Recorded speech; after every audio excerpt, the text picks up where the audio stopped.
श्रीराम समर्थ. रिकामा वेळ सगळा भगवंताकडे लावावा.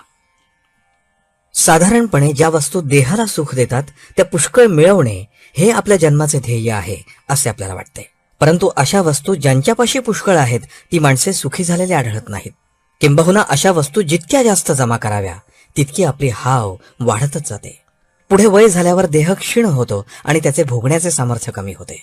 मग वस्तू असून देखील मनाची तळमळ कायम राहते. म्हणून शहाण्या माणसाने आत्तापासूनच आपले सुख बाहेरच्या वस्तूवर अवलंबून न ठेवण्याचा अभ्यास करावा. बाहेरची वस्तू सुटली तरी मनाला दुसरी वस्तू देणे आवश्यक असते. अशी वस्तू म्हणजे भगवंत होय.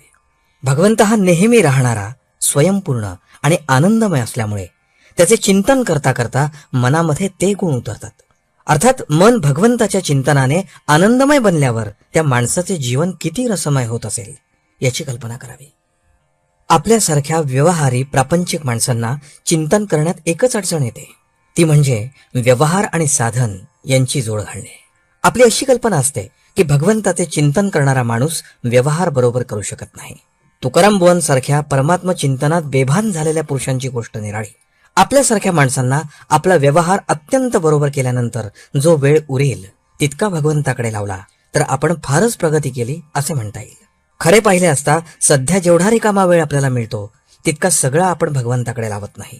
म्हणून दिवसातून काही वेळ तरी अत्यंत नियमाने भगवंताच्या नामस्मरणात घालवायचा आपण निश्चय करावा.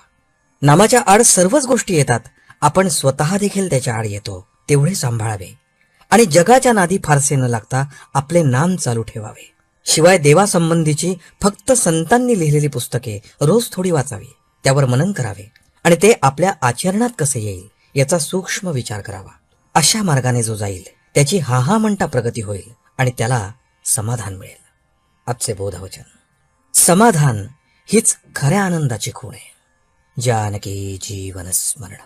जय जय राम.